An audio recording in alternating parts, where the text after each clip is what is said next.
नमस्कार, न्यूज के इकलौते फैमिली शो न्यूज की पाठशाला में आप सभी का बहुत स्वागत। मैं हूं सुशांत सिन्हा। ये वो पाठशाला जहां सबकी क्लास लगती है। और सबसे पहले रोज की तरह बता दूं कि पाठशाला में कौन कौन सी क्लास लगाने वाला हूं, किस किस की क्लास लगाने वाला हूं। बहुत सब जानना चाहते हैं कि 4 तारीख को रिजल्ट क्या आने वाला है, और इसलिए आज पहला चैप्टर शेयर बाजार से लेकर सट्टा बाजार, 4 जून को मोदी को कौन कितनी सीटें दे रहा है, आज इसके बारे में बात होगी। वो सीक्रेट वोटर्स जिन्होंने मोदी के लिए चुपचाप काम कर दिया है क्या? बंगाल से 2500 किलोमीटर दूर पीएम मोदी ऐसा क्या करने वाले हैं कि ममता बनर्जी फुल फायर हैं, चेतावनी दे रही हैं। इसके अलावा केजरीवाल को बड़ा झटका लगा है, उनका रिजल्ट तो आज ही आ गया है। उस रिजल्ट के बारे में बता दूंगा आज। केजरीवाल ने किसके लिए कह दिया कि उससे शादी थोड़े ना की है। चुनाव खत्म होने के पहले ही राहुल केजरीवाल के बीच कैसे दरार आ गई है, इसकी भी बात होगी। इसके बाद एक बड़ा इंपॉर्टेंट चैप्टर, मरी हुई मां की आत्मा की आवाज बनी 3 लड़कियों की मौत की वजह है क्या? ट्रेन के सामने क्यों कूदी 3 लड़कियां? आत्मा, अध्यात्म और रहस्य से भरे सवाल। जैसे बुराड़ी का सामूहिक आत्महत्या कांड सामने आया था, सब एक साथ लटक गए थे, एक साथ आत्महत्या कर ली थी, वैसा कांड बिहार के मुजफ्फरपुर में भी हुआ है क्या? आज इसका चैप्टर भी है। 52 डिग्री की गर्मी दिल्ली राजस्थान से ज्यादा कैसे तप रही है? गर्मी से बच्चे कहां बेहोश हुए, रामलला को गर्मी से बचाने के लिए क्या हो रहा है? प्रचंड गर्मी पर वो चैप्टर जो आने वाले दिनों की गर्मी का हाल बता देगा, आज वो भी लेकर आया। लेकिन पहले दिन भर की बड़ी खबरों का रिवीजन, उसके बाद पहला चैप्टर।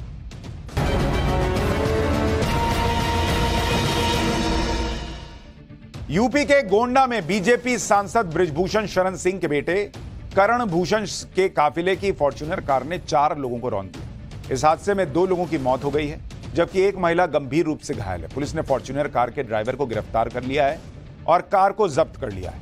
करण भूषण सिंह गोंडा जिले की कैसरगंज सीट से बीजेपी के उम्मीदवार हैं। भारत लौटने से पहले सेक्स स्कैंडल में फंसे जेडीएस सांसद प्रज्वल रेवन्ना ने अग्रिम जमानत की अर्जी दी। इस पर कोर्ट ने मामले की जांच के लिए बनाई गई एसआईटी से जवाब मांगा है। प्रज्वल रेवन्ना ने 31 मई को एसआईटी के सामने पेश होने की बात कही। प्रज्वल रेवन्ना ने जर्मनी के म्यूनिख से बेंगलुरु के लिए फ्लाइट भी बुक कर दी। जेल में बंद शर्जील इमाम को बड़ी राहत मिली है।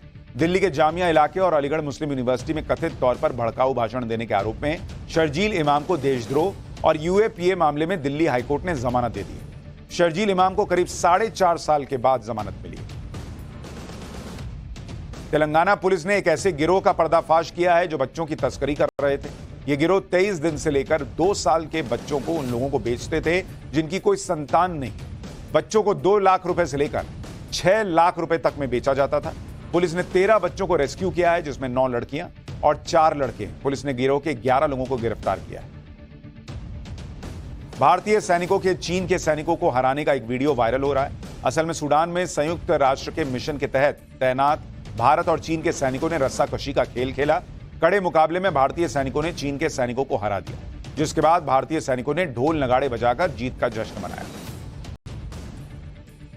तो ये हो गया दिन भर का रिवीजन। अब पाठशाला की पहली क्लास, शेयर बाजार से लेकर सट्टा बाजार, 4 जून को मोदी को कौन कौन कितनी सीटें दे रहा है।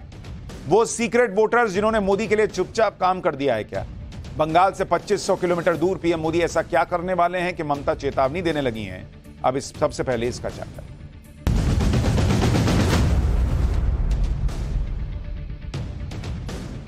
इस वक्त हर जगह एक ही बात हो रही है कि नरेंद्र मोदी को कितनी सीटें आ रही हैं। शेयर मार्केट से लेकर सट्टा बाजार तक हर जगह गजब हलचल है बॉस। आते जाते उठते बैठते लोग पूछ रहे हैं कि 4 जून का इलेक्शन रिजल्ट कैसा आने वाला है। लोग फोन कर रहे हैं भाई कि तुम तो पत्रकार हो, तुमको पता होगा। अरे भाई, पत्रकार भी जो जमीनी हालात है उसके हिसाब से अनुमान ही लगा सकता, फाइनल रिजल्ट थोड़ी बताता है। अच्छा, ये तब है जब अभी लास्ट फेज की वोटिंग बची हुई है।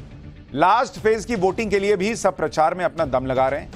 आखिर तक अपनी सीटें बढ़ा ली जाएं, इसका पूरा जोर है। अब तक 486 सीटों पर वोटिंग हो चुकी है। इतनी सीटों पर वोटिंग से बहुमत किसे आ रहा है, यह तो अब तक तय हो चुका है। इसलिए लोग अपने अपने तरीके से अनुमान लगा रहे हैं, इसी पर चर्चा कर रहे हैं। शेयर मार्केट से लेकर लोकल मार्केट तक, सट्टा बाजार तक, सब जगह यही चर्चा चल रही है कि आएंगे तो मोदी ही या मोदी नहीं आ रहे, और अगर मोदी आ रहे हैं तो कितनी सीटें ला रहे हैं। दोस्तों, रिश्तेदारों के बीच, फैमिली के व्हाट्सएप ग्रुप्स में यही टॉपिक है। लोग अपने में भी शर्त लगा रहे हैं कि देख लो इतना आ रहा है, मोदी फिर से आ रहे हैं या नहीं, इसको लेके लोग शर्त लगा रहे हैं। जिस तरह हर नेता अपनी जीत का दावा कर रहा है, उससे जनता की धड़कनें और बढ़ रही। देखिए, हर कोई अपनी जीत को लेकर कैसे भयंकर कॉन्फिडेंस दिखा रहा है, उसकी एक झलक आपको दिखाता हूं। जैसे पीएम मोदी ने कहा कि 4 जून को भी बड़ा मंगल है, 4 जून को बड़े मंगल के दिन फिर एक बार मोदी सरकार आ रही। अमित शाह कह रहे हैं कि भाई 4 जून की दोपहर को राहुल गांधी प्रेस कॉन्फ्रेंस करेंगे और हार का ठीकरा ईवीएम पर फोड़ देंगे। राहुल गांधी अलग बात कर रहे हैं, वो कह रहे हैं कि नरेंद्र मोदी के पीएम पद पर सिर्फ 7 दिन बचे हैं, 4 जून को BJP Modi good bye. Mamata Banerjee दावा ठोक रही है कि हवा का रुख बदल रहा है, नरेंद्र मोदी अब पूर्व प्रधानमंत्री होने वाले हैं। लालू यादव कह रहे हैं कि 4 जून को नरेंद्र मोदी की विदाई तय है। कांग्रेस अध्यक्ष मल्लिकार्जुन खड़गे कह रहे हैं कि 4 जून को जनता मोदी शाह की नौकरी छीन लेगी। यानी 4 जून को लेकर कैसे कैसे दावे किए जा रहे हैं वो आपने देखा। लेकिन आप यह भी देखिए कि बीजेपी और विपक्ष दोनों कैसे 4 जून के बाद की अपनी प्लानिंग करके बैठे हैं, यह भी आपको बताऊंगा। लेकिन पहले जरा कुछ दावों को सुन भी लीजिए। ये एक बहुत बड़ा टर्निंग पॉइंट है और इसकी शुरुआत 4 जून को होने जा रही है। 4 को काउंटिंग है, 4 की दोपहर को ये दोनों शाहजादे प्रेस कॉन्फ्रेंस करेंगे और प्रेस कॉन्फ्रेंस कर कहेंगे ईवीएम खराब था इसलिए हम चुनाव हार गए। यहां पे मैं बता रहा हूं, लिख लो, यहां पे क्लीन स्वीप होने जा रही है इंडिया गठबंधन की। लाइन लगने वाली है सीटों की, टकाटक टकाटक टकाटक टकाटक। और उसके बाद good bye BJP, good bye Narendra Modi, tata. वो क्या बोलते हैं, कैसा भी उनका जॉब खाली होने वाला है। मेरा जॉब चले जा रहा ना, ठीक बोल रहे वो मेरे जा रहे वाला है और उनका खाली होने वाला है, तो वो सब जॉब्स हमको मिलेंगे। अरे बात सुनो, मोदी बोल रहे हैं कि हम अवतार हैं, अवतार पैदा किए हुए नहीं है, अवतार है। सरकार हम लोग का बनेगा। 4 जून को जब परिणाम आएंगे तो प्रचंड बहुमत के साथ मोदी जी के नेतृत्व में भारतीय जनता पार्टी और एनडीए की सरकार बनेगी। कांग्रेस अपने इतिहास में सबसे बड़ी पराजय के लिए तैयार है। अब की बार 400 पार, तो विपक्ष की जमानत जब्त हो रही है। नेताओं के ये बड़े बड़े दावे सिर्फ 4 जून को लेकर नहीं, बल्कि 4 जून के ठीक बाद क्या होगा इसकी भी प्लानिंग वो लोग अभी से कर रहे हैं। जैसे नरेंद्र मोदी ने चेतावनी दी है कि 4 जून के बाद भ्रष्टाचारियों पर एक्शन और तेज हो जाएगा। राहुल गांधी कह रहे हैं कि सरकार बनते ही 5 जुलाई को देश की करोड़ों गरीब महिलाओं के बैंक खाते में 8,500 रुपए आ जाएंगे। अमित शाह कह रहे हैं कि राहुल गांधी 6 जून को बैंकॉक रवाना हो जाएंगे। तेजस्वी यादव दावा कर रहे हैं कि 4 जून के बाद नीतीश कुमार बड़ा फैसला लेने वाले हैं।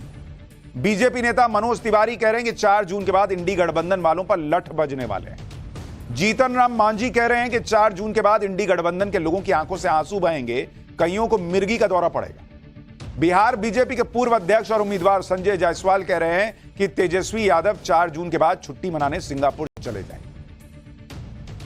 हर नेता ही कॉन्फिडेंट या तो दिख रहा है या दिखने का प्रयास कर रहा है, क्योंकि भाई सब तो जीत नहीं हो रहे होंगे। यानी कोई एक साइड तो ब्लफ खेल रहा है कि नहीं मैं कॉन्फिडेंट हूं, मैं जीत रहा हूं, और इसलिए इनका कॉन्फिडेंस देखकर पब्लिक का कॉन्फिडेंस हिला हुआ है।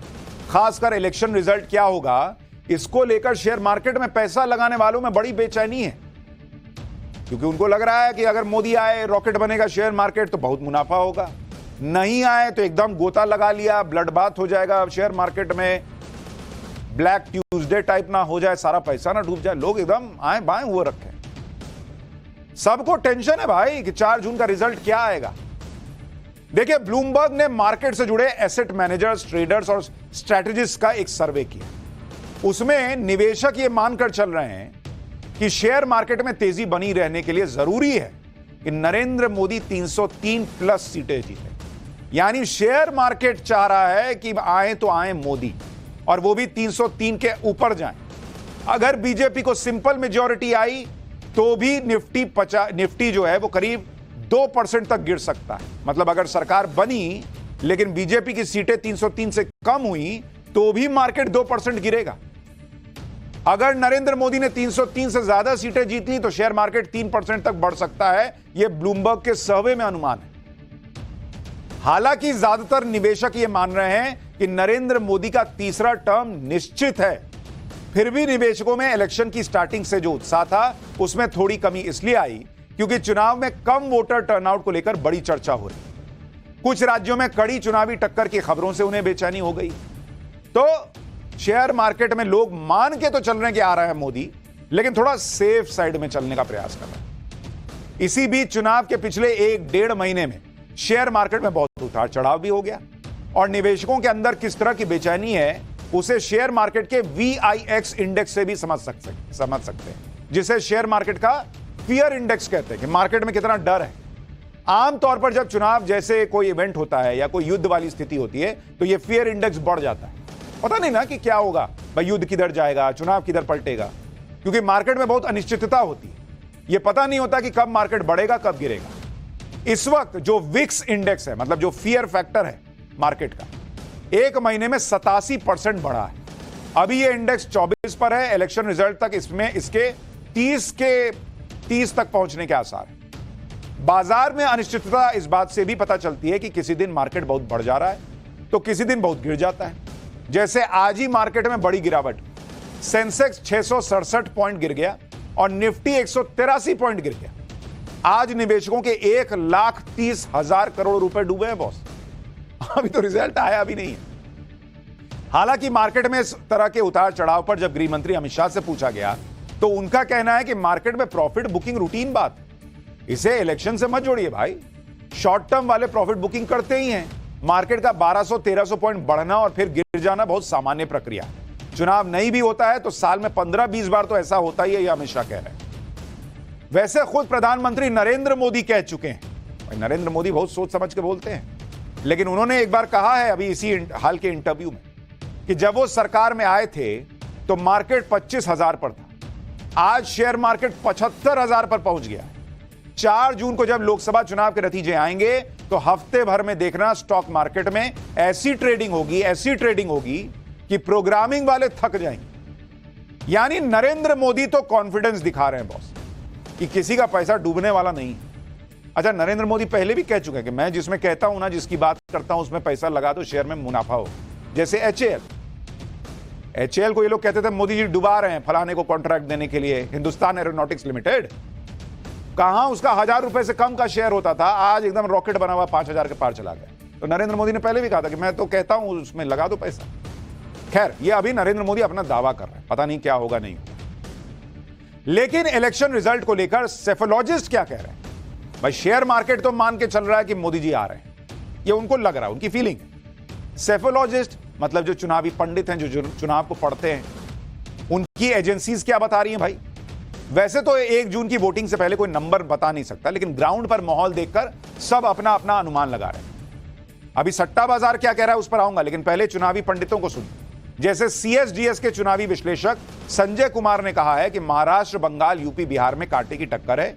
बीजेपी को 2019 की तुलना में सीटों का नुकसान हो सकता है। बहुमत के आंकड़े के आसपास बीजेपी रही।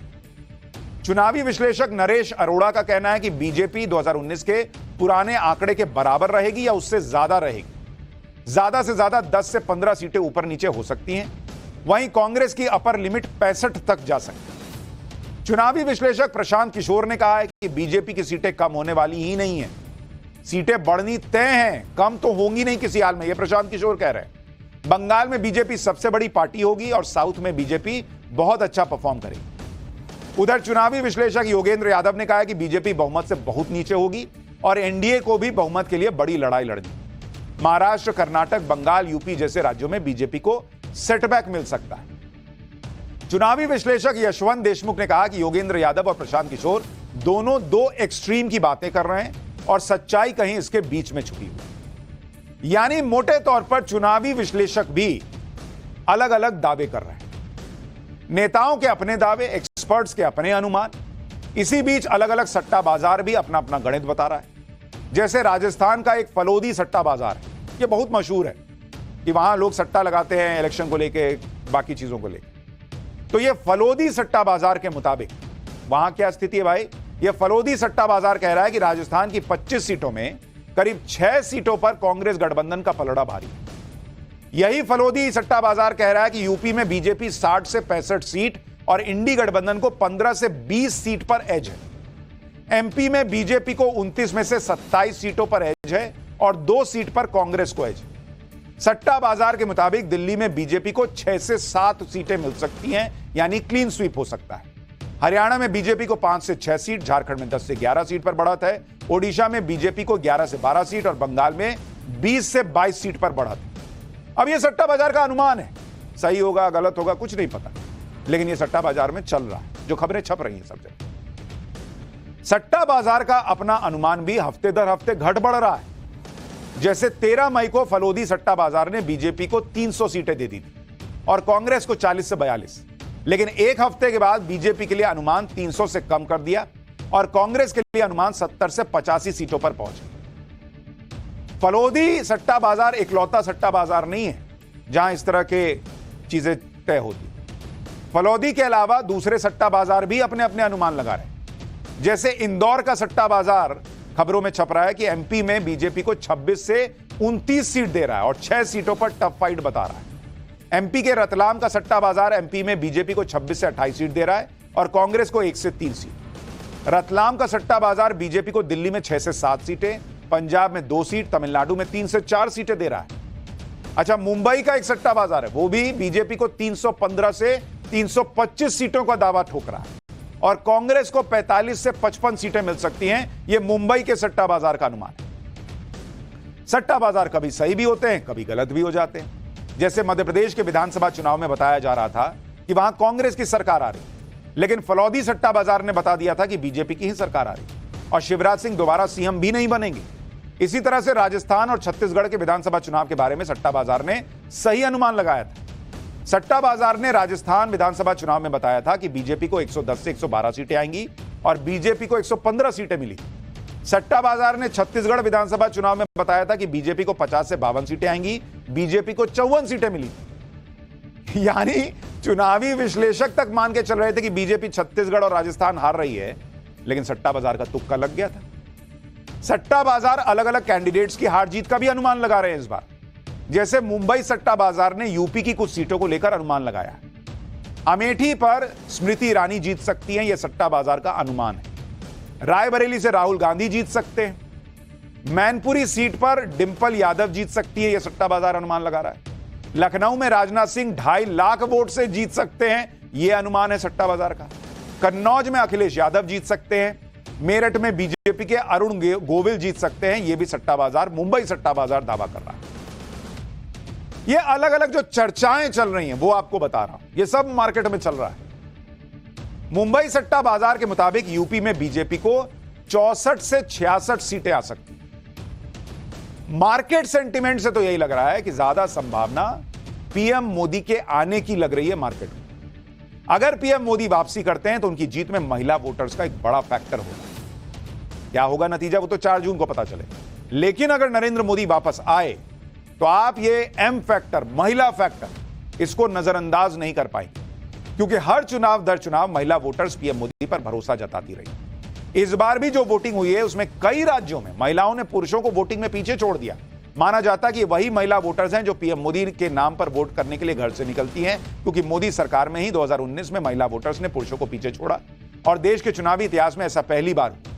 अगर आप देखें इस बार जिन राज्यों में बीजेपी को बढ़त की उम्मीद है, वहां महिला वोटर्स की वोटिंग का पैटर्न क्या है मैं आपको दिखाता हूं, क्योंकि महिला वोटर 2019 में पहला मौका था जब पुरुषों से ज्यादा वोटिंग कर रही थी और नरेंद्र मोदी की सीटें 303 चली गई। अब जिन राज्यों में अगर आप देखेंगे महिला वोटर्स और अगर आप इधर देखें पुरुष वोटर, उनकी संख्या अगर आप देखेंगे, और ये वो राज्य हैं जहां बीजेपी के बढ़त का अनुमान है। तो अगर आप देखेंगे जैसे बंगाल हो गया, बंगाल में इस बार जो वोटिंग हुई है, पुरुष वोटर 81.62% बाहर आए, लेकिन महिलाओं की संख्या देखिए ऑलमोस्ट 84%, 83%। यानी यहां बंगाल में महिला वोटर्स इतनी गर्मी के बावजूद ज्यादा बड़ी संख्या में बाहर निकली। और बंगाल वो राज्य है जहां के लिए कहा जा रहा है कि मोदी को, नरेंद्र मोदी को इस बार ज्यादा सीटें आ सकती। इसी तरह अगर आप देखेंगे यूपी, अभी आप सट्टा बाजार भी देख रहे थे, यूपी में बीजेपी को अच्छी सीटें बता रहा था। यूपी में पुरुष वोटर कितने बाहर आए? 51.31%। जबकि महिला वोटर्स की संख्या यूपी में कितनी है? 57.12%। यानी पुरुषों से ऑलमोस्ट 6% ज्यादा महिला वोटर्स ने वोट किया है। जबकि यूपी में बॉस भयंकर तपा देने वाली गर्मी चल रही है, लू चल रही है। महिलाएं जो हैं वो घूंघट ओढ़ ओढ़ के लाइन में लग के वोट कर रही हैं और ये वो संख्या आपको दिख रही है। इसी तरह अगर आप बिहार में देखेंगे, बिहार में जो पुरुष वोटर्स हैं उनकी संख्या कितनी है? 51.95%, मतलब ऑलमोस्ट 52%। और महिला वोटर्स कितनी है आपको पता है? बिहार में महिला वोटर्स की संख्या देखिए, ऑलमोस्ट 63% बॉस जिन्होंने वोटिंग की इस बार। मतलब लगभग 11% ज्यादा महिलाओं ने बिहार में वोट किया है बॉस।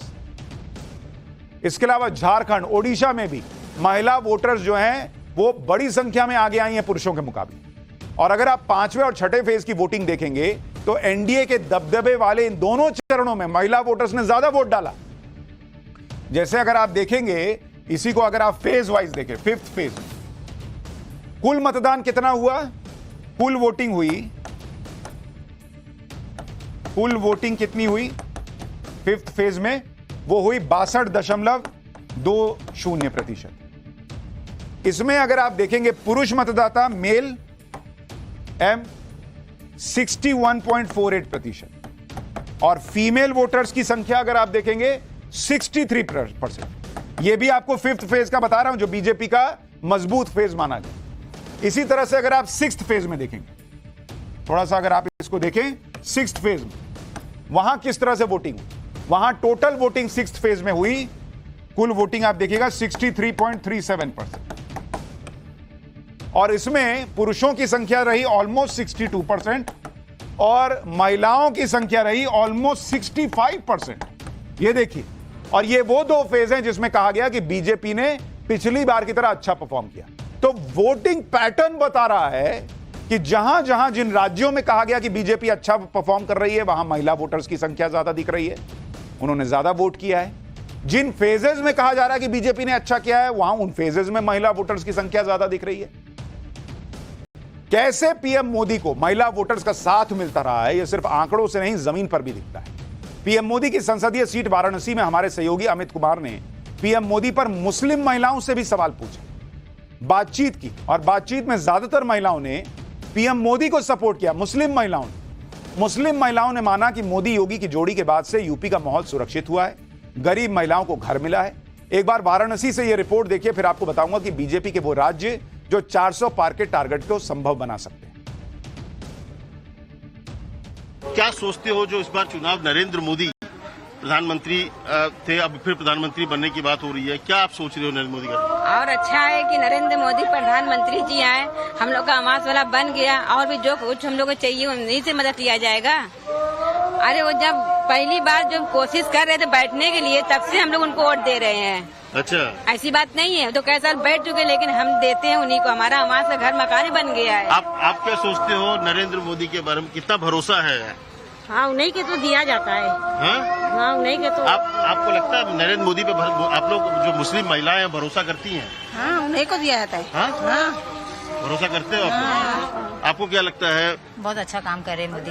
अच्छा, हाँ, बहुत अच्छा लगा। हमारा विश्वास तो नहीं बना ना। बहुत सपोर्ट मिला हुआ है मुस्लिम औरतों को। अच्छा, और आगे भी सपोर्ट ऐसे ही चाहते हैं सरकार से, तो नरेंद्र मोदी से। आवास वाला स्ट्रीट फॉर्म हम लोग का जमा हुआ है, पर आवास वाला फॉर्म नहीं मिल पाता है। उसमें अच्छा समय आप हम लोग को बस यही सुविधा है कि मोदी जी को हम लोग वोट देते रहेंगे, आप देते हैं, हर साल हम लोग देते हैं, आप लोग चेक भी कर सकते हैं। हम लोग बहुत उनको दुआ देंगे और हर साल वो जीतते रहे, हर साल जिसके यहाँ, जब तक उनकी जिंदगी वो गद्दी में बैठे रहे। यहाँ पे एक और जो सुरक्षा की बात आती है, मोदी और योगी का, ये लोग भी तो मतलब कि बहुत बढ़िया किए हैं। जहाँ तक से लूट मार काट मार महिला के साथ में होता रहा, वो सबसे तो एकदम सब सुविधा बढ़िया हो गया है। लड़की निकलती नहीं रही, लड़की पढ़ने लगी है, बहुत आगे बढ़ने लगी है, ये सब बहुत बढ़िया है। मुस्लिम महिलाएं भी मोदी कर रही हैं, नरेंद्र मोदी ने अच्छा काम किया। बीजेपी इलेक्शन रिजल्ट को लेकर कॉन्फिडेंट इसलिए भी है क्योंकि कम से कम 6 से 7 राज्य ऐसे हैं जहां पर बीजेपी का इस चुनाव में स्पेशल फोकस रहा और इन राज्यों में बीजेपी को उम्मीद है कि उसकी सीटें यहां बढ़ेंगी। जैसे बंगाल में पिछली बार बीजेपी को 18 सीटें थी, इस बार टारगेट 30 से 35 सीटों का। ओडिशा में पिछली बार 8 सीटें थी, टारगेट इस बार 17 का रखा गया। तेलंगाना में पिछली बार 4 सीटें थी, इसे डबल डिजिट में पहुंचाने का टारगेट है। आंध्र प्रदेश में पिछली बार एनडीए को 3 सीट मिली थी, इस बार बीजेपी का अनुमान है कि एनडीए को 15 से 20 सीटों का टारगेट जो है वो पूरा कर लेगी। तमिलनाडु में पिछली बार बीजेपी का खाता तक नहीं खुला, इस बार एनडीए का टारगेट 10 सीट का है। केरल में पिछली बार बीजेपी को 0 सीट मिली थी, इस बार बीजेपी का टारगेट है कि केरल में 5 सीट तक जीता जाए। यूपी में पिछली बार एनडीए को 64 सीटें आई थी, इस बार बीजेपी ने 75 से 80 सीटें जीतने का टारगेट रखा है। यानी बीजेपी का टारगेट है कि इन 7 राज्यों में 60 से 70 सीटें किसी तरह बढ़ाई जाए। अगर यह टारगेट बीजेपी अचीव कर लेती है और किसी राज्य में कोई नुकसान भी होता है तो उसकी सीटें बढ़ेंगी ही, कम नहीं होंगी। बीजेपी के इस टारगेट को पूरा करने के लिए पीएम मोदी के साथ साथ बीजेपी के बाकी स्टार प्रचारक भी जोर लगा रहे हैं। यूपी में योगी आदित्यनाथ ने आज गोरखपुर में मेगा रोड शो किया और रवि किशन के समर्थन में वोट मांगा। गोरखपुर योगी आदित्यनाथ का गढ़ रहा है, वहां तस्वीरें देखिए रोड शो की। कई बार यहां से सांसद चुने गए, अपने गढ़ में योगी आदित्यनाथ का कॉन्फिडेंस अलग लेवल पर दिखा। टाइम्स नाउ भारत से बातचीत में योगी आदित्यनाथ ने दावा किया कि कांग्रेस के इतिहास में कांग्रेस की यह सबसे बड़ी हार हो। एक बार सीएम योगी को सुनिए, फिर बताता हूं कि यूपी में कैसे अमित शाह ने आखिरी टाइम पर पूरा जोर लगाया है। कैसा माहौल पूरे देश में दिखाई दे रहा है? 4 जून को जब परिणाम आएंगे तो प्रचंड बहुमत के साथ मोदी जी के नेतृत्व में भारतीय जनता पार्टी और एनडीए की सरकार बनेगी। योगी जी कह रहे हैं कि विपक्ष कह रहा है कि हम, राहुल गांधी कह रहे हैं कि हम 1 और 1 2 नहीं, 1 और 1 11 हो गए हैं। पूरा जो परिणाम आएगा वो बदला हुआ आएगा। पहले वो 1 सीट दे रहे थे, कह रहे अब 80 कैसे जीतेंगे। इनको तो कैंडिडेट नहीं मिले हैं लड़ने के लिए और कांग्रेस अपने इतिहास में सबसे बड़ी पराजय के लिए तैयार है और मुझे लगता है उसकी पराजय सुनिश्चित है। कांग्रेस की दुर्गति होने वाली है। 2014, 2017, 2019 और 2022 में इन लोगों को, भाई बहन की जोड़ी को, 2 लड़कों की जोड़ी को उत्तर प्रदेश ने खारिज किया है। दोनों शहजादे एक बार फिर मौकी खाएंगे। वो कह रहे हैं कि जो नतीजे होंगे वो बेहद चौंकाने वाले आएंगे। इस बार जनता ने मूड बना लिया। चौंकाने वाले तो होंगे क्योंकि अब की बार 400 पार, तो विपक्ष की जमानत जब्त हो रही है। आज यूपी में अमित शाह ने भी प्रचार किया। अमित शाह ने आज गाजीपुर सीट पर रोड शो किया। गाजीपुर सीट पर मुख्तार अंसारी के भाई अफजाल अंसारी चुनाव लड़ रहे हैं। गाजीपुर सीट पिछली बार अफजाल अंसारी ने जीत ली थी, लेकिन तब समाजवादी पार्टी और बीएसपी का गठबंधन था। इस बार समाजवादी पार्टी और बीएसपी का गठबंधन नहीं है और अमित शाह ने गाजीपुर जाकर यह दावा कर दिया है कि गाजीपुर की सीट बीजेपी ही जीतेगी और आखिरी फेज में बीजेपी अच्छा गेन करेगी। सुनिए एक बार अमित शाह। गाजीपुर में जो था पहले कुछ और समीकरण थे, आज का माहौल देख के कुछ और समीकरण नजर आ रहे हैं। आपको लगता है कि ये आसानी से माफिया राज की हार हुई है उत्तर प्रदेश में? देखिए, अंतिम 7 दिन में 7वें चरण की सभी सीटों के अंदर भारतीय जनता पार्टी बहुत अच्छा गेन पूरी है। कुछ महत्वपूर्ण ज्वाइनिंग भी हुए हैं और जैसे जैसे चुनाव नजदीक आता गया, भारतीय जनता पार्टी अपने वोट कंसोलिडेट करती जा रही है। गाजीपुर की ये रैली बता रही है कि गाजीपुर में निश्चित रूप से भारतीय जनता पार्टी जीतेगी। अमित भाई, जैसे हम देख रहे हैं यूपी में कांग्रेस और सपा साथ है। अखिलेश और राहुल गांधी ने इकट्ठे यहाँ वाराणसी में अपने आकर सभा करी और कहा 1 सीट बीजेपी नहीं जीत रही। आंकड़ों को लेकर समीकरण और पॉलिटिक्स शुरू हो गए हैं। जिस तरीके से वो कह रहे हैं 150 से पार बीजेपी नहीं जा रही। देखिए, बहुत कम समय है, 4 तारीख को देखिए हम 400। अमित शाह 400 पार का दावा कर रहे हैं। हालांकि बंगाल भी एक ऐसा राज्य है जहां बीजेपी को बहुत बड़े उलटफेर की उम्मीद है। कल ही पीएम मोदी कह चुके हैं कि बंगाल में बीजेपी का बेस्ट परफॉर्मेंस होगा। पीएम मोदी के इस बड़े दावे के बाद से ममता बनर्जी और उनकी पार्टी टेंशन में आ गई होंगी। ममता बनर्जी तो इस कदर अलर्ट हो गई कि अब उन्हें पीएम मोदी के कन्याकुमारी जाकर ध्यान लगाने से भी दिक्कत है। दरअसल कल चुनाव प्रचार खत्म होने के बाद पीएम मोदी कन्याकुमारी जा रहे हैं और वहां वो 1 जून की शाम तक रुकेंगे और विवेकानंद रॉक मेमोरियल पर 2 दिन तक मेडिटेशन करेंगी। लेकिन ममता बनर्जी पीएम मोदी के इस कार्यक्रम पर भी ऐतराज जता रही। ममता बनर्जी ने कहा है कि अगर नरेंद्र मोदी के इस ध्यान को टेलीविजन पर दिखाया गया तो उनकी पार्टी इलेक्शन कमीशन में शिकायत दर्ज करा देगी। ममता बनर्जी का कहना है कि ध्यान का टेलीकास्ट करने से आचार संहिता का उल्लंघन हो जाए। हालांकि पीएम मोदी कन्याकुमारी में ध्यान लगाएं, जो कलकत्ता से ऑलमोस्ट 2-2.5 हजार किलोमीटर दूर है, तो फिर ममता बनर्जी को क्यों दिक्कत भाई? शायद ममता बनर्जी को लग रहा है कि पीएम मोदी के ध्यान लगाने से उनकी चुनावी तपस्या भंग हो जाएगी। उन्हें लग रहा है कि पीएम मोदी के ध्यान से उन्हें चुनावी नुकसान हो सकता है। इसकी एक वजह विवेकानंद रॉक मेमोरियल में पीएम मोदी की मौजूदगी भी हो सकती है। यह वही जगह है जहां स्वामी विवेकानंद ने ध्यान लगाया था। स्वामी विवेकानंद का बंगाल से गहरा नाता है। बंगाल में उनकी जयंती ममता बनर्जी धूमधाम से मनाती हैं। तो उन्हें लग रहा है कि कहीं ऐसा ना हो कि बंगाल में लास्ट फेज में ध्यान उधर नरेंद्र मोदी लगाएं और इधर वोटर का ध्यान उधर चला जाए तो सब खेला हो जाए। खैर, पाठशाला में अब अगली क्लास। केजरीवाल को बड़ा झटका, उनका रिजल्ट तो आज ही आ गया। केजरीवाल ने किसके लिए कह दिया कि उससे शादी थोड़े ना की है। चुनाव खत्म होने के पहले ही राहुल केजरीवाल के बीच क्या दरार आ गई है, अब इसका चैप्टर।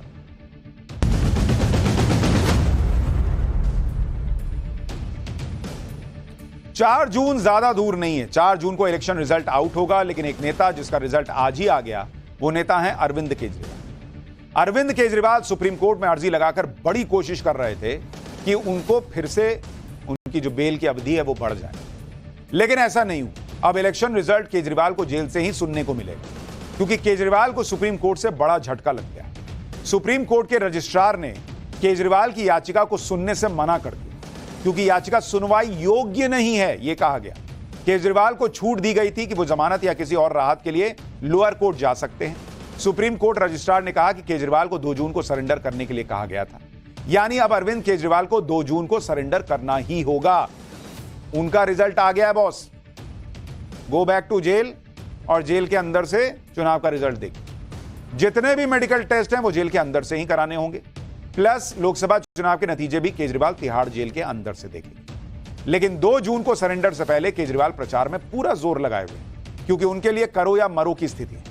दिल्ली और पंजाब 2 राज्य हैं जो केजरीवाल के पास हैं, लेकिन केजरीवाल की मजबूरी देखिए कि दिल्ली में उन्हें कांग्रेस से हाथ मिलाना पड़ा, तो पंजाब में उसी कांग्रेस से वो लड़ रहे हैं। 3 दिन पहले राहुल गांधी और अरविंद केजरीवाल एक दूसरे को वोट देकर आए, एक दूसरे की पार्टी को, और 3 दिन में ही एक दूसरे के खिलाफ हो गए। राहुल गांधी आज पंजाब में थे, लुधियाना और पटियाला में रैली को संबोधित किया। राहुल गांधी ने लुधियाना में सिद्धू मूसेवाला को श्रद्धांजलि दी थी। सिद्धू मूसेवाला की हत्या के बाद कांग्रेस ने ही आरोप लगाया था कि भगवंत मान सरकार ने सिद्धू मूसेवाले की सुरक्षा कम नहीं की होती तो वो जिंदा होते। लेकिन दिल्ली में उसी आम आदमी पार्टी के साथ कांग्रेस चुनाव लड़ रही है, जबकि पंजाब में आज राहुल गांधी ने नशे का मुद्दा उठाया, कहा कि पंजाब में ड्रग्स की समस्या बढ़ती जा रही है। सुनिए राहुल गांधी को, फिर बताऊंगा कि केजरीवाल ने कैसे कांग्रेस पर निशाना साधा आज। पंजाब में बहुत पहले कही थी कि पंजाब में जो ड्रग की इशू है वो आज भी है और वो बढ़ती जा रही है, और सख्त कार्रवाई से इस इशू पर, ड्रग्स पर एक्शन लेना चाहिए। फुल अथॉरिटी के साथ, अग्रेशन के साथ पंजाब को ड्रग्स के खिलाफ लड़ना चाहिए। अब सवाल यह है कि अगर आम आदमी पार्टी की सरकार पंजाब में है और ड्रग्स की समस्या को कंट्रोल नहीं कर पा रही, जैसा राहुल गांधी कह रहे हैं, और उनके मुताबिक तो समस्या और बढ़ गई, तो ऐसी पार्टी से दिल्ली में गठबंधन क्यों किया? फिर राहुल गांधी और केजरीवाल पंजाब में एक दूसरे पर हमला तो कर रहे हैं, अच्छा, लेकिन नाम नहीं ले रहे हैं। जैसे राहुल ने नशे की समस्या पर बात की, लेकिन भगवंत मान सरकार का जिक्र नहीं किया। लेकिन जब आप कह रहे हैं समस्या बढ़ गई, तो जो सरकार है उसी में ना आएगा भाई। उसी तरह से केजरीवाल भी बचते बचते प्रचार कर रहे हैं। अरविंद केजरीवाल ने आज मुक्तसर साहिब में रोड शो किया। रोड शो से पहले केजरीवाल ने पंजाब के व्यापारियों और कारोबारियों के साथ बात की थी। केजरीवाल ने व्यापारियों से कहा कि पंजाब की 13 की 13 सीटें आम आदमी पार्टी को दे दो, क्योंकि पिछले 5-10 साल में जितने भी सांसद पंजाब से चुने गए वो सब लोकसभा में अपना धंधा करते, जनता की आवाज नहीं उठाते। यानी केजरीवाल ने बिना नाम लिए बीजेपी के साथ कांग्रेस को भी लपेट लिया। सुनिए केजरीवाल। तो ये ऐसे मत कर देना कि 13 में 4 इस पार्टी को, 2 इस पार्टी को, 3 इस पार्टी। 13 की 13 सीट से ये एक भी कम नहीं चलेगी। और पिछले सारे, जब पिछले 5 साल में, 10 साल में जितने एमपी बनाए आपने देखे, कभी एक एमपी ने लोकसभा में पंजाब की आवाज उठाई? किसी ने आवाज नहीं उठाई। आप जिता के भेजते हो, लोकसभा में जाते हैं, सारे अपनी अपनी सेटिंग करने में लग जाते हैं। इसकी उसने सेटिंग कर ली, उसकी उस पार्टी से सेटिंग हो गई, इसकी इस मंत्री से सेटिंग, सारे अपनी सेटिंग, अपना धंधा, लोकसभा में बैठ के अपना धंधा चलाते हैं ये। तो भाई यहां गठबंधन और वहां लोकसभा में धंधा करने वाले बता रहे हैं अपने ही साथियों, गठबंधन के साथियों। अरविंद केजरीवाल और राहुल गांधी ने मजबूरी में गठबंधन तो कर लिया, लेकिन इस गठबंधन का क्या होगा इसके बारे में केजरीवाल अभी से संकेत भी देने लगे। एक इंटरव्यू में केजरीवाल ने कहा कि हमारी यानी कांग्रेस और आम आदमी पार्टी की शादी थोड़े ना हुई है, ना लव मैरिज हुई है, ना अरेंज मैरिज हुई है, हमारा स्थायी अलायंस नहीं है। हम लोग देश बचाने के लिए 4 जून तक चुनाव लड़ने के लिए साथ आए, इसे कोई नाम देने की जरूरत नहीं। या नाम देने की क्या जरूरत है, वो गाना याद आता है, इसे कोई नाम ना दो। हमारा लक्ष्य फिलहाल बीजेपी को हराना है, 4 जून के बाद तय करेंगे कि आगे क्या करना है। अलग लेवल का रिलेशनशिप चल रहा है, शादी थोड़े ना हुई है बॉस, 4 जून के बाद देखेंगे कि साथ रहना कि नहीं रहना है। यानी केजरीवाल खुद ही मान रहे हैं कि कांग्रेस के साथ उनका गठबंधन स्थायी नहीं है और 4 जून के बाद फैसला लिया जाएगा कि कांग्रेस के साथ रहना है कि नहीं रहना। यह हाल है इन लोगों का। दिल्ली में कुछ सीटें निकालना और पंजाब की सीटें जीतना, यह केजरीवाल के लिए बड़ा चैलेंज, क्योंकि अगर ऐसा नहीं हुआ तो फिर केजरीवाल की राजनीति और बुरी तरह से गिर जाएगी। क्योंकि एक तो केजरीवाल राजनीतिक तौर पर फंस जाएंगे, दूसरे वो अलग अलग केस में कानूनी तरीके से फंसे ही हुए हैं। जैसे शराब घोटाले में केजरीवाल के रोल को लेकर ईडी ने दिल्ली की राउस एवेन्यू कोर्ट में कह दिया है कि सीएम केजरीवाल अपराध की कमाई जुटाने की बड़ी साजिश का हिस्सा थे। केजरीवाल ने यह सुनिश्चित किया कि शराब नीति पर कोई सार्थक चर्चा या बहस ना हो। केजरीवाल ने मागुंटा रेड्डी से मुलाकात की थी जब शराब नीति का प्रॉफिट मार्जिन 5% से बढ़ाकर 12% किया गया। इसका जिक्र मागुंटा रेड्डी ने अपने बयान में किया। इससे पूरे अपराध की कमाई 338 करोड़ रुपए हो गई। विजय नायर ने शराब घोटाले के एक और आरोपी समीर महेंद्रू से कहा था कि शराब नीति के पीछे केजरीवाल का दिमाग है। यह ईडी ने कोर्ट में कहा। यह सारी बातें ईडी ने कोर्ट में कही और ईडी के मुताबिक इस बात के सबूत भी हैं उसके पास। अब जब केजरीवाल की याचिका पर कोर्ट में सुनवाई होगी तो ये सारे फैक्ट्स भी रखे जाएंगे। अरविंद केजरीवाल तो फंसे ही हुए हैं, उनके करीबी भी फंसते जा रहे हैं। मानहानि के मामले में आतिशी को कोर्ट में हाजिर होने के लिए कह दिया गया है, तो अब सौरभ भारद्वाज के लिए नई मुश्किल खड़ी हो गई। दिल्ली के एलजी ने सौरभ भारद्वाज के ओएसडी आरएन दास को तत्काल प्रभाव से सस्पेंड कर दिया। विवेक विहार चाइल्ड केयर अस्पताल के रजिस्ट्रेशन में आरएन दास की भूमिका पर सवाल उठे। 25 मई को इसी चाइल्ड केयर अस्पताल में आग लगने से 7 बच्चों की मौत हुई थी। इसके अलावा कोविड के दौरान 60 करोड़ के मास्क, दस्ताने और पीपीई किट खरीद में कथित तौर पर अनियमितता हुई थी। इस मामले में भारद्वाज के ओएसडी को कारण बताओ नोटिस भी जारी किया गया। आम आदमी पार्टी के नेता मुश्किल में घिरते चले जा रहे हैं, तो दिल्ली वाले भी कम परेशान नहीं हो रहे। तपती गर्मी में दिल्ली में पानी का संकट पैदा हो गया है। दिल्ली की मंत्री आतिशी ने कहा है कि दिल्ली वाले पानी का सही इस्तेमाल करें, पानी बर्बाद ना करें। आतिशी ने कहा है कि हरियाणा सरकार दिल्ली के लिए कम पानी छोड़ रही है, जिससे दिल्ली में पानी का संकट खड़ा हो गया है। पानी के संकट से निकलने के लिए दिल्ली सरकार ने एडवाइजरी जारी कर दी है, जिसके मुताबिक पाइप के जरिए गाड़ी धोना, पानी के टैंक का ओवरफ्लो होना, घरेलू पानी के कनेक्शन का कमर्शियल प्रयोग करना पानी की बर्बादी माना जाएगा। पानी बर्बाद करने वाले पर 2000 रुपए का जुर्माना लगाया जाएगा। यानी पानी का बिल फ्री करने वाले अब पानी की बर्बादी पर जुर्माना ठोक रहे हैं। और केजरीवाल जेल में रह के कहते थे कि बाहर जरा देखना, मेरे दिल्ली वालों को पानी की दिक्कत तो नहीं हो रही। अब पानी की दिक्कत पे जुर्माने की बातें हो रही और केजरीवाल जी प्रचार में व्यस्त। आम आदमी पार्टी ने दिल्ली में पानी की कमी के लिए हरियाणा पर आरोप लगा दिया, क्योंकि उनकी कोई समस्या दिल्ली की उनकी वजह से तो होती नहीं है। एलजी की होगी, हरियाणा की होगी, कभी पंजाब की होगी। अब पंजाब में अपनी सरकार है तो पंजाब की नहीं होगी, कभी यूपी की होगी। हरियाणा पानी नहीं दे रहा कहा जा रहा है, तो हम क्या करें। आम आदमी पार्टी के आरोपों की हवा हरियाणा सरकार ने निकाल दी। हरियाणा के सिंचाई मंत्री का कहना है कि हरियाणा से दिल्ली का पानी का शेयर 719 क्यूसिक है, जबकि हरियाणा 1049 क्यूसिक पानी दे रहा है। हरियाणा 350 क्यूसिक पानी अपने शहर से दिल्ली को दे रहा है, यह हरियाणा के मंत्री कह रहे हैं। हरियाणा का साफ कहना है कि चुनाव के समय इस तरह के आरोप लगाकर अपनी नाकामी छुपाने की कोशिश की जा रही। दिल्ली सरकार जानबूझकर इस तरह के मुद्दे उठा रही। हरियाणा सरकार ने तो आम आदमी पार्टी के आरोपों का जवाब दे दिया, लेकिन आम आदमी पार्टी को यह बताना चाहिए कि वो क्या कर रहे हैं।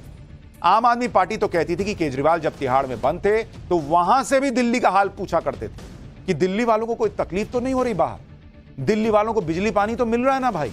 लेकिन आज की दिल्ली वाले पानी के लिए तरस रहे हैं और केजरीवाल जी चुनाव प्रचार कर रहे हैं। जरा ग्राउंड रिपोर्ट देखिए और समझिए कि दिल्ली में क्या दावा किया जाता है और असल में होता क्या है। 2 समय की सप्लाई होती थी और अब वो 1 समय होगी, और ये सप्लाई जो है अफेक्टेड रहेगी तब तक जब तक पानी की जो समस्या है वो रुक नहीं जाती है। 10-10 दिन के लिए करते हैं जमा पानी। तो ये देखिए तस्वीरें अभी भी ताजा आप देखेंगे कि बच्चे जो हैं वो खुद भर कर ला रहे हैं, और यही तस्वीर फिलहाल अगले कई दिनों तक चलेगी, और कब तक चलेगी इसका आश्वासन जो है वो सरकार द्वारा नहीं दिया गया है कि अभी सरकार पैसा लेगी तो प्राइवेट क्या करेगा। आप ये देखिए, अगर हम पैसों से पानी भरेंगे तो हम पैसों से तो कहीं और भी भर सकते हैं। पैसे तो अभी भी लेते हैं पानी के, ये तो नहीं है कि बगैर पानी पैसे लिए तो पानी भरते ही नहीं है, ये तो हमें अभी भी देने पड़ते हैं पैसे। तो एक्स्ट्रा चार्जेस गलत है? वो गलत ही तो है मैडम। मुफ्त का ना भी दें, कम से कम पाइपलाइन तो डाल दें, जो कि टाइम से लोग वहाँ पानी भर सकें और अपने ड्यूटी पे भी जा सकें। पब्लिक कह रही है मुफ्त का ना दें, कम से कम पाइपलाइन तो डाल दें। अब मुझे लगता है 2 तारीख को केजरीवाल जी जाएंगे जेल, तो उसके बाद वहां से फिर चिंता जब करेंगे कि बाहर दिल्ली वालों को दिक्कत तो नहीं है, तो शायद ये समस्या सुलझ जाए। पाठशाला में अब अगली क्लास। राजस्थान से भी ज्यादा कैसे तप रही है दिल्ली। गर्मी से बच्चे कहां बेहोश हो गए, रामलला को गर्मी से बचाने के लिए क्या हो रहा है, प्रचंड गर्मी पर वो चैप्टर जो आने वाले दिनों की गर्मी का हाल बताएगा।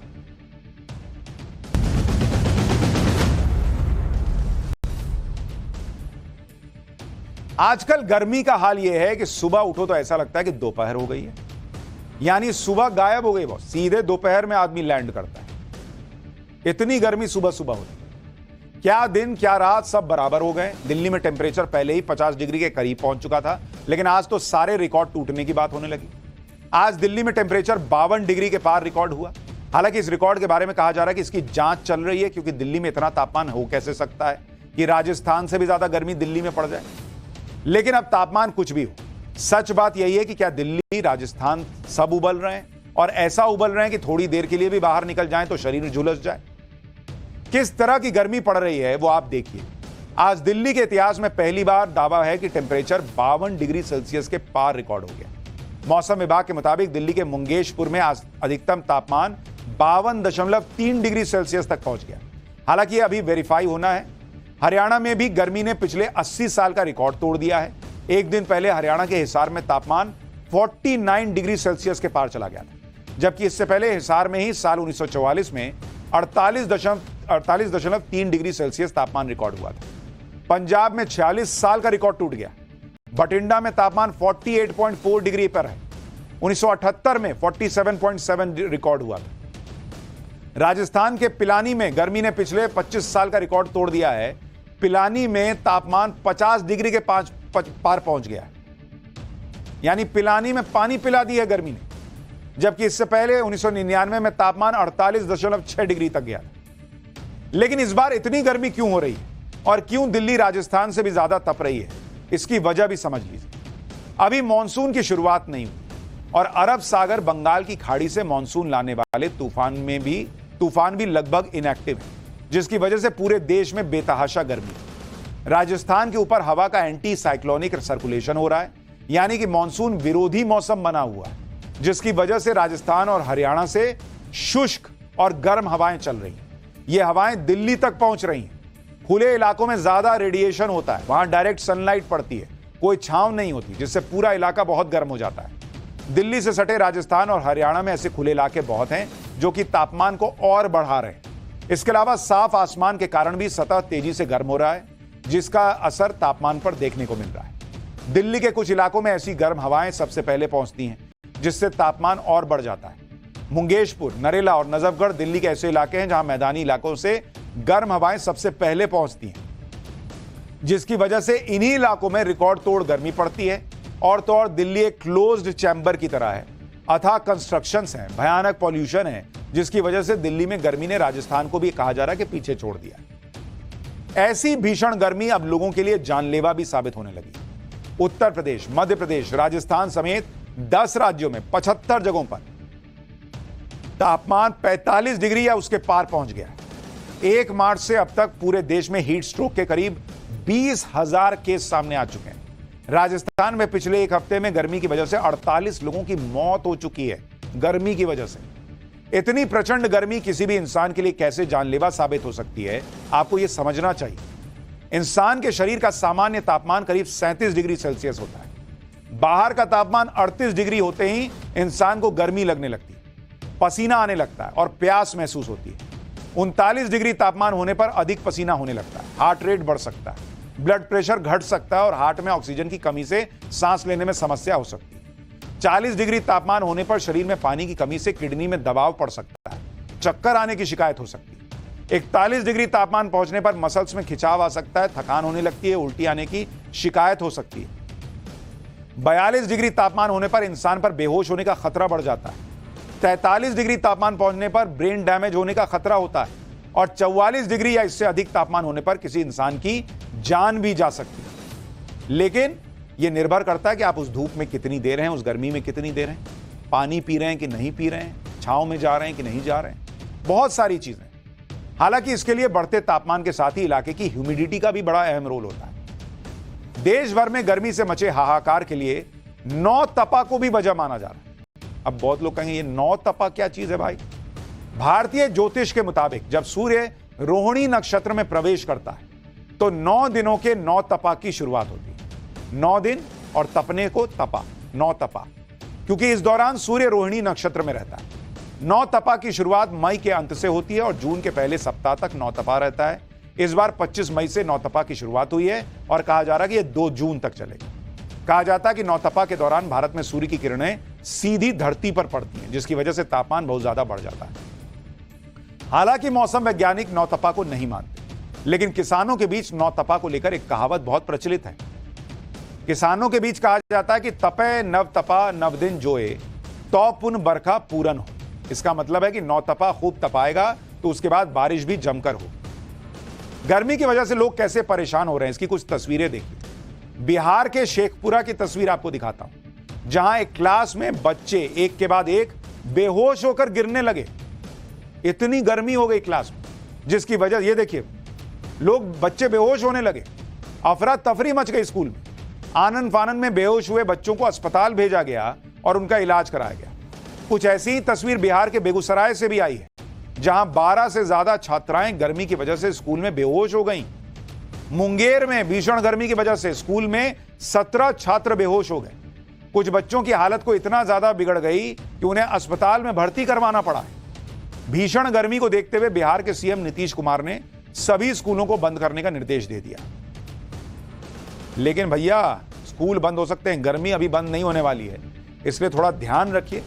पूरे देश में जला देने वाली गर्मी पड़ रही है और इस गर्मी में कई जगहों से आगजनी की भी खबरें आ रही हैं। पटना के फ्रेजर रोड में एक अपार्टमेंट के 9th फ्लोर पर अचानक आग लग गई।